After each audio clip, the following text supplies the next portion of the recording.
na ciência, no sétimo ano, né, principalmente, a gente vem numa linha de progressão, né? Apesar de ter mudado um pouco o conteúdo esse ano para o sétimo ano, a gente sempre trabalhou, né, seres vivos no sétimo ano, e a gente acaba indo por uma linha de progressão. Quando fala de seres vivos, né, normalmente lá no sexto ano a gente aprende muito sobre água e tal, solo, aquela coisa toda. Quando a gente chega no sétimo ano, a gente começa vendo a questão dos seres vivos, então a gente fala muito de evolução, de vertebrados, invertebrados, tal, que são características, né, do corpo dos seres vivos. Quando a gente começa a falar especificamente, né, de alguns seres, a gente vê essa questão da evolução, né? Então a gente vê que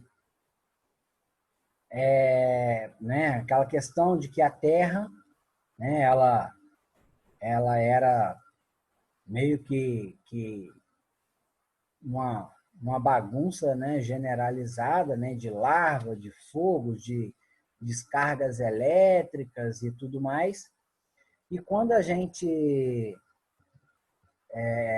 vê, né, nesse processo de evolução do nosso planeta, a gente vê o nosso planeta resfriando, né? As chuvas torrenciais vai resfriando a superfície, vai solidificando o magma que estava na superfície, vai tornando a crosta terrestre sólida. A água que vai caindo, né, após isso, né, torrencial, essas chuvas torrenciais, elas vão se acumulando nos locais de depressão, ou seja, nas partes mais baixas. E aí a gente tem a formação, supostamente, né, de acordo com a linha da evolução, nós temos a formada Pangeia, né? A Pangeia, que era um continente único, esse continente que, né, estava ilhado, era um continente e todo o entorno era água. E aí, posteriormente, né, veio a movimentação, né, de placas tectônicas, o planeta continuou com muita movimentação no subsolo, e aí, né, as rachaduras que foram formando fazia, né, o distanciamento entre as partes de terra, né, de crosta terrestre, e aí os continentes foram se afastando, né? Isso é um processo evolutivo do nosso planeta. E aí, em relação aos seres vivos, a gente vê que a vida, né, como no começo, supostamente, todo o nosso planeta estava debaixo de água, né? E aí, depois, com a formação da Pangeia, que começou a surgir essa parte seca da crosta terrestre. Então, supostamente que eu digo, gente, é porque isso é, né, uma teoria, né, a linha de pesquisa em que os cientistas levantam, então é uma teoria, tá?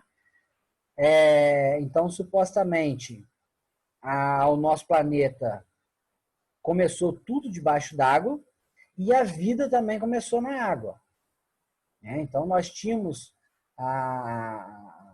os primeiros micro-organismos, as primeiras moléculas se formando na água, né? Eram moléculas e tal aquáticas. E aí depois essas moléculas vieram se juntando, foram formando, né, seres mais evoluídos, né? Aquela coisa de, eu faço uma parte, você faz outra, e aquele ajuntamento, né, foi formando pequenas células, que eram supostamente, né, parecidos, né, similares aí com as bactérias que nós temos hoje. Eram seres simples, sem núcleo, né, material genético disperso dentro dela, com poucas organelas. E aí Esses seres foram evoluindo, né, de certa forma, foram se juntando um com o outro, foram evoluindo, e aí formaram as primeiras formas de vidas aquáticas. Essas formas de vida, né, aquática veio gerar os peixes, né, a vida na água, e, né, como nós vimos aí os peixes, é claro que no começo, possivelmente as formas de vida eram diferentes, né, eram mais simples, que foi evoluindo e desenvolveu posteriormente os anfíbios. Né? O que quer dizer anfíbio? Né? Aí no começo aí ele fala que é uma palavra de origem grega, né? Anfíbio, bio quer dizer vida, né? E ele fala aí do grego anf, né? Quer dizer dois, então uma coisa dupla, ou vida dupla, né? Como bio quer dizer vida, então vida dupla. Os anfíbios, então, eles vivem o quê? Terra e água. Né? Então, a vida dupla deles é porque eles viviam, todos os seres viviam na água, e aí esses seres começaram a migrar para a terra, né? Para o ambiente terrestre. Só que eles não podiam simplesmente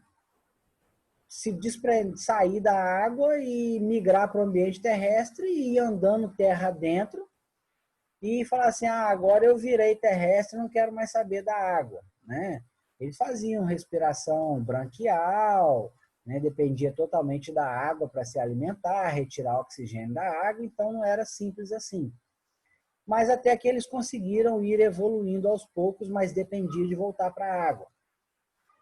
Posteriormente, né, vão surgir os répteis, né, que é uma evolução dos anfíbios, e eles conseguiram ficar totalmente na terra e deixaram de depender da água. Mas os anfíbios, né, os anfíbios que nós temos hoje aí, a gente vê essa dependência principalmente no processo de reprodução e a primeira fase de vida. Eles dependem de reproduzir na água, né, a reprodução deles é um processo de fecundação externa, então eles dependem de reproduzir na água, vivem a primeira parte da vida na água em forma larvar, né? O girino, né? É uma forma larvar, né? A gente vê na figura aí, você vê que tem no começo aí, né, tem o girino da rã da floresta e uma rã da floresta adulta, né? Então nessa fase larvar aí, você vê que ele parece um peixe, né? Não tem patas, né? Ele basicamente aí você vê um corpo, uma cauda, então ele não tem um processo, né, corporal que venha possibilitar a sobrevivência dele na Terra. Né? Então, a primeira fase é aquática, totalmente aquática, respiração branquial e tudo mais. E aí, posteriormente, né, conforme o corpo vai se desenvolvendo, ele desenvolve patas, acontece uma regressão na cauda, né? Eles perdem essa cauda e desenvolvem patas, a pele fica mais evoluída, né, para poder fazer a respiração cutânea, que é a respiração através da pele, e também pulmonar, e aí eles conseguem vir para a Terra. Mas ainda assim eles continuam dependendo de ambiente úmido, fresco, e eles dependem de ficar livre da presença da luz. Eles não podem ficar aí andando em pleno sol quente, né, passeando por aí no solão de Itaperuna, né, do verãozão de Itaperuna, né, de boa. Eles ficam sempre escondidos em locais sombreados, no meio de entulhos, de pedaço de madeira, né, sombra ou floresta. Né? A floresta, a mata, ela é sempre fechada, né? É sempre um ambiente fechado da presença de luz e tem os seus reservatórios de água. Então, né, os anfíbios, eles dependem sempre de estar próximo de uma fonte de água, para poder, principalmente, na fase reprodutiva, eles migrarem para a água para poder reproduzir, né? Então, anfíbios, vida dupla, né? A vida na água e na terra. E aí a gente tem, né, esses representantes aí, né? Ele cita aí salamandras, cecílias, sapos, rãs, pererecas. No ambiente de floresta, né, a gente tem muitos anfíbios, né? A gente tem várias espécies de sapos, de rãs, de pererecas. Então, o ambiente, né, de floresta é muito propício para esses seres. E aí, né, ele continua, né, falando isso aí. Eles não têm mais a escama, que é a característica lá, né, dos peixes, não possuem pelos, não possuem penas, não possuem revestimento. Eles não têm revestimento nenhum na sua pele. Eles simplesmente têm a pele lisa, né, com muco recoberto, tanto que o pessoal tem nervoso de anfíbio por causa daquele muco que tem na pele, né? A Maria Eduarda já fez uma carinha ali. Se um sapo, uma rã, uma perereca encosta na gente, ou se você vai pegar, ele tem aquela coisa pegajosa, né? Aquela pele gosmenta. Nossa, eu grito muito. Hã? Eu grito muito se pular em cima de mim. As mulheres, então, têm mais repugnância desses bichos por causa dessa coisa. Então, eles têm aquela pele com um muco pelo lado de fora, que é gosmento, que é colento, né? E eles precisam ter sempre essa pele úmida, sempre com bastante muco ao redor do corpo deles, porque eles precisam fazer a respiração cutânea. Eles respiram também pela pele. Então, se a pele deles desidratar, secar, né, eles não vão sobreviver. Então, por isso que eles estão sempre em local sombreado, né, escondido da presença de muita luz. Não ficam mesmo dando bobeira por aí. Em dias de chuva, né, é mais comum a gente ver esses anfíbios saindo, né, para dar uma festejada aí com a água que tá caindo, né? Então, a pele deles não tem revestimento nenhum, fina, úmida, né? Mas tem glândulas produtoras de veneno.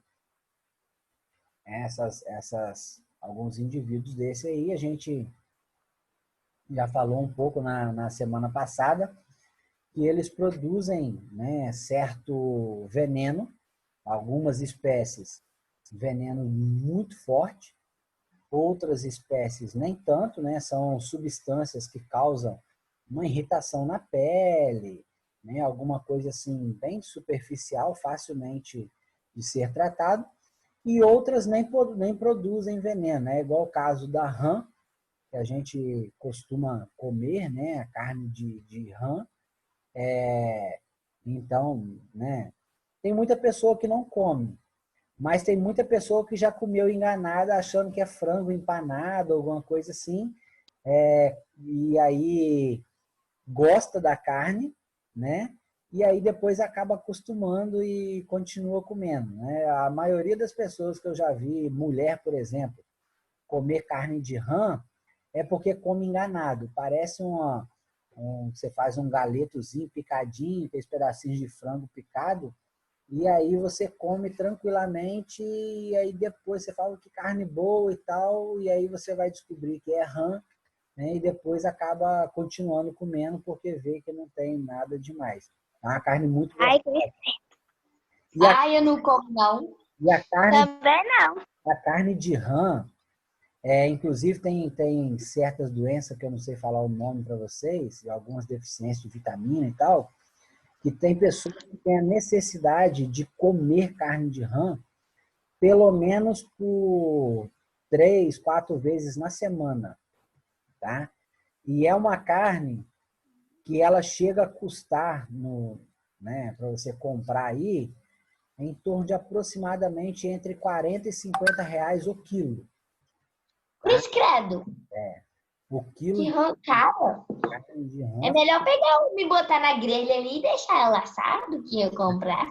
a carne de rã é caro, porque é uma iguaria, né? Tem muita gente que pega aí no ambiente, né? Choveu, vai nessas vargens aí e pega rã. Mas já tem, né, produtores especializados que criam as rãs, reproduzem em cativeiro, né? E cria elas em cativeiro e já retira para poder vender, né? Então, a carne ela já é produção de larga escala, igual como que se produz, né, boi, cabrito, porco, galinha, né? Então tem gente já que produz a carne de rã para poder vender, né? E é bem lucrativo, porque o preço do quilo é bem caro, né? E você não encontra em qualquer lugar. Então tem gente que precisa comer por causa de algumas vitaminas e tal que tem na carne da rã. Mas é um indivíduo que causa uma certa repugnância, né, por causa do seu tipo de corpo e tudo mais. Fala, cara. Como é que eles produzem esse muco? Eles próprios A produzem? própria pele deles tem glândulas, né, produtoras de muco, que secreta esse muco na superfície do corpo, né? São glândulas que produz igual a gente produz suor, né? Do mesmo jeito que a gente sua, né, que a gente secreta o suor na superfície da pele, ele secreta esse muco, né? Só que é um muco pegajoso que que faz com que a pele fica, né, com aquela característica, né, colenta e tal. Esse muco fica bem aderido na pele desses anfíbios. Então, mas são glândulas que produzem, é igual a glândula de veneno que eles têm. Esse muco é tipo uma gosma? Tipo uma gosma, tipo um gel. Tipo um gel de cabelo, né? Uma coisa assim, Jerônimo, um creme, um hidratante, um negócio assim. Fala. Entendi. falando em rã, essas coisas assim, o meu avô, ele mora na roça. E lá não vai água, não vai essas coisas. Então ele tem que fazer um poço para ele poder ter a água, né? E aí no poço estava saindo muita água suja, verde. Aí a gente foi no poço ver o que estava acontecendo. A água do poço estava toda nojenta e tinha umas gosmas por cima da água. E nos cantinhos do poço tinha umas rãs, umas pererequinhas. Ah, e aí vocês limparam o poço? Vai ter que fazer outro. Né? Ai, que nojo. Tipo aquele que tem manilha, né? Poço, aqueles poços grandes, né? Sim. Olha que eu ainda tinha lavado a minha mão, escovado meu dente com aquilo. Ai, Ah, que delícia, hein? nem acreditei que eu fiz aquilo. Pela questão de estar produzindo uma água esverdeada e tal, possivelmente isso é alga, tá? Isso é um processo de floração de alga. É alguma característica, alguma matéria orgânica, né, que, que tenha ali dentro que proporcionou o processo de reprodução de algas aquáticas, e aí a gente chama de floração de algas. Então, produziu muita alga ali dentro, e aí o que acontece? Ela produz um gosto ruim, uma coloração, né, esverdeada, né, e a água fica até parecendo que meio grossa, né? E as rãs, né, acabam por ser um ambiente fresco, né, uma água e tal, e elas acabam entrando mesmo.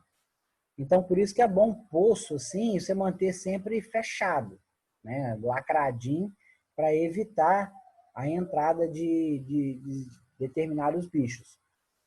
Às vezes, dependendo da situação, não precisa nem fazer outro poço, tá? Às vezes você pode fazer o quê? Esgota ele, né? Mete uma bomba forte, tira toda a água dele, seca ele, e aí, né, você entra no poço e aquela parte superficial de terra ali no fundo, você raspa aquilo ali, tira, né, bastante quantidade assim de sedimento dali de dentro, né, daquela terra que está suja, e aí deixa ele quietinho lá para ele encher de novo, né? Aí ele enche com água limpa. Então, muitas das vezes não é preciso fazer outro poço, né? Você pode simplesmente esgotar ele, mete a bomba e joga aquela água toda fora, né? Pode até usar para irrigação, enfim, né? Joga aquela água para fora e limpa o poço por dentro, tira o sedimento que pode estar sujo, né? Com gosma e tal. E aí você limpou ele, a água vai minar ali dentro de novo, e aí já nasce aquela água limpa. Aí você cobre direitinho e tal, para não entrar mais rã, né? E, e não sujar de novo, né?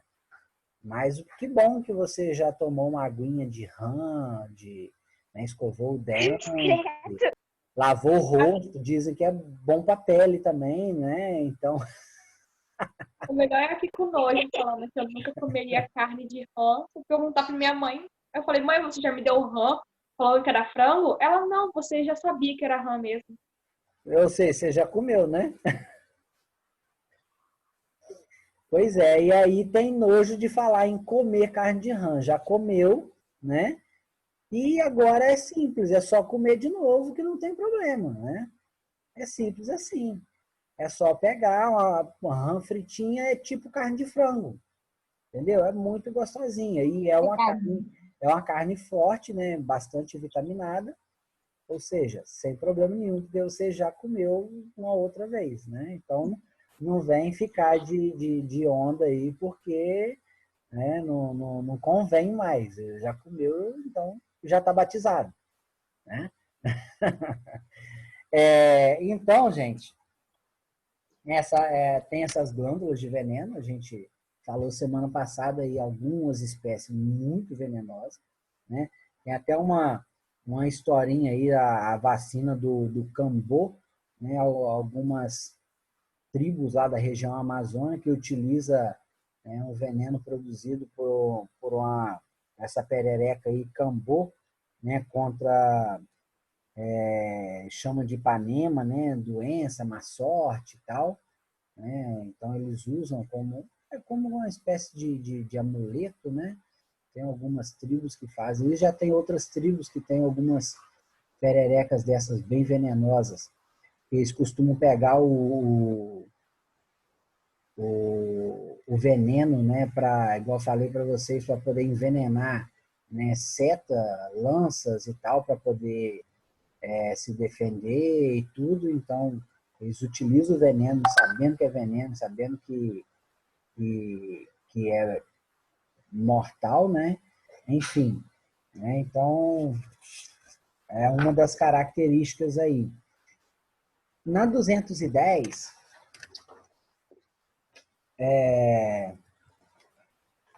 ele fala aí da questão dessa história evolutiva, né? Em torno de 360 milhões de anos, né? A maioria dos seres vivos vivia no ambiente aquático, né? Desenvolveram os primeiros vertebrados, né? Que começaram a migrar para o solo, igual eu falei para vocês. Né? Aí ele tem uma pergunta: né? De que maneira os pesquisadores conseguem obter informações sobre esses seres vivos extintos? Né?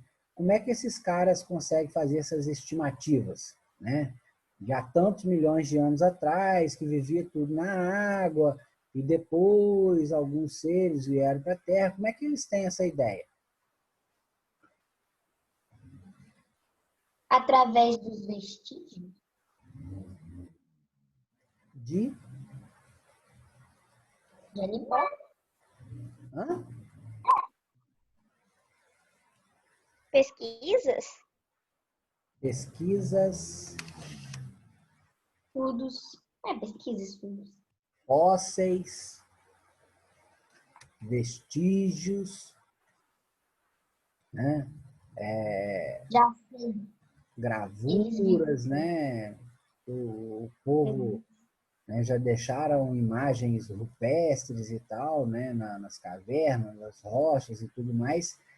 Essa datação, né, que eles fazem é uma datação por algumas substâncias, igual tem a datação carbono 14, que a ciência, né, usa como base.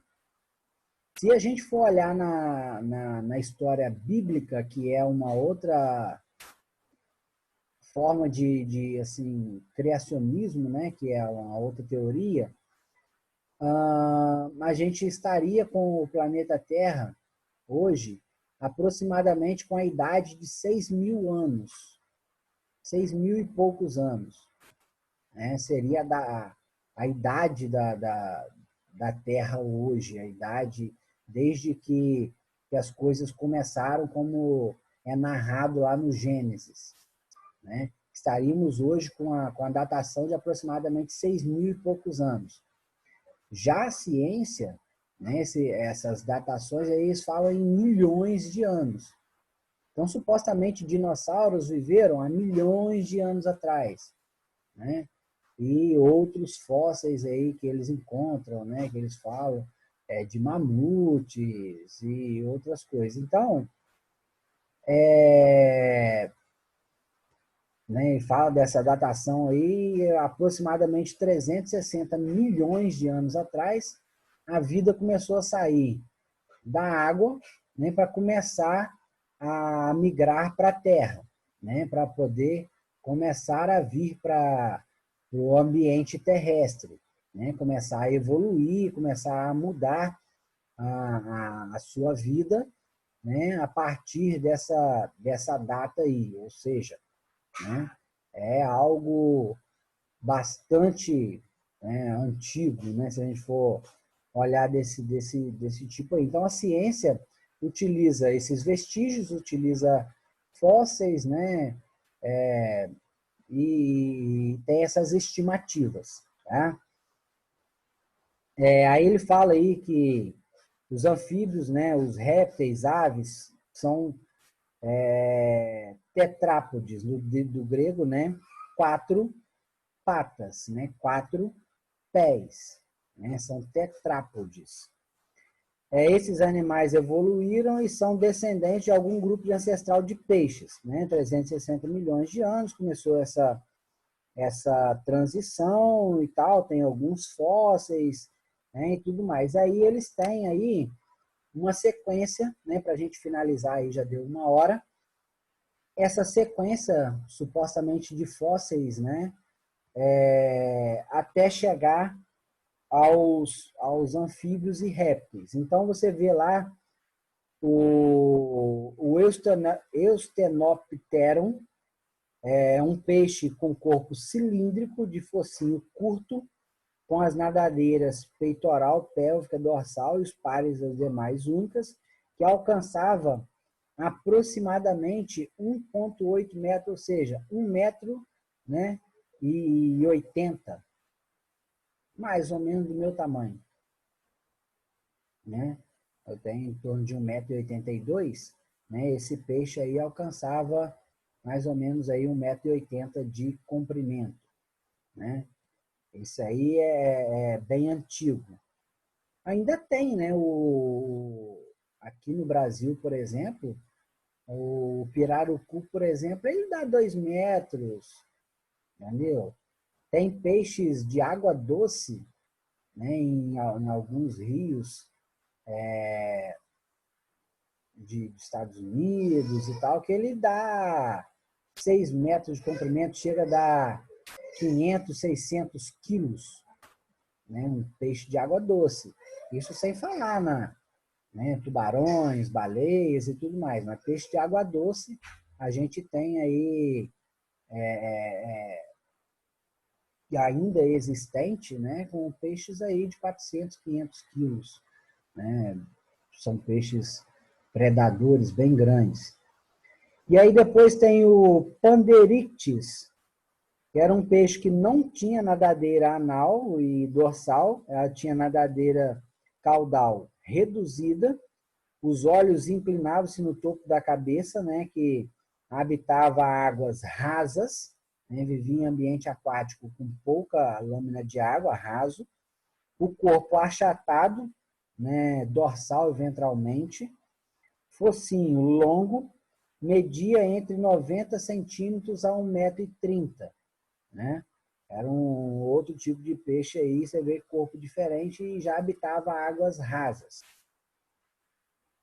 O Tiktaalik róseo é um peixe que media em torno de 1,5 m de comprimento. Ele tinha escamas, nadadeiras pélvicas e arcos branquiais, ou seja, vivia no ambiente aquático. Na região do crânio, o opérculo era reduzido, que diferenciava dos demais peixes. Com isso, não havia uma estrutura para proteger as brânquias, ou seja, as brânquias deles ficavam expostas, né, abertas para o ambiente. Com isso, proteger a brânquia, a cabeça possuía mobilidade. O corpo era achatado na região cabeça, assemelhava-se com os crocodilos atuais, né? Ou seja, a cabeça dele já fazia essa movimentação aqui, ó, tinha uma articulação na cabeça, coisa que os peixes não têm, né? O corpo do peixe ele é inteiriço, né? Então ele já tinha essa mobilidade na região do crânio, da cabeça, a cabeça achatada, como os jacarés, crocodilos de hoje, né? E tinham escamas pelo corpo, né? Então já era uma diferenciação esse carinha aí. Depois veio a Acanthostega, né? As primeiras formas intermediárias entre peixes e os tetrápodes foram esse Acanthostega e o Ichthyostega. Era um animal aquático que utilizava a cauda para nadar. Ele apresentava brânquias internas similares dos peixes. Esse animal possuía 8 dedos nos pés e media em torno de 50 centímetros. Ou seja, esse cara aí já apresentava uma espécie de pata com dedos, né, já separados, e tinha cauda para poder nadar, né? Ou seja, já era um indivíduo já bem evoluído para o ambiente terrestre, já começando a surgir aí, né, as patas, né? Então, já era um processo de evolução. E aí depois, né, o Ichthyostega, conhecido como o primeiro vertebrado a viver no ambiente terrestre. Seu crânio, os dentes e cauda eram semelhantes ao de alguns peixes. Possuía 7 dedos nos pés, coluna vertebral dividida em cervical, torácica, lombar, sacral e caudal. Quando adulto, media em torno de 1 metro. Né? Então, já foram aí os primeiros indivíduos que migraram, né, e começaram a realmente, né, ter maior mobilidade no ambiente terrestre. Né? Então, isso é um pouquinho da história desse processo evolutivo para o ambiente, né, terrestre, para poder começar a se desprender, né, da água para a terra. E aí é claro que depois teve que surgir, né, um diferencial que era o ovo com casca, né, que os répteis começaram a ter. Aí depois, né, já é outra característica dos répteis que a gente vai estar falando. Show? A gente vai parar por aí nessa parte da história e depois a gente continua e vocês façam o exercício, né, que ficou da página 207 e 208. Ok? Shows? Agora a Carol vai poder almoçar, né? E o Miguel já está ali mastigando alguma coisa, né? Vai estar ali almoçando. E até a próxima. A gente já está no último minuto aí, vai acabar a qualquer momento. E faça o exercício, semana que vem a gente se vê de novo.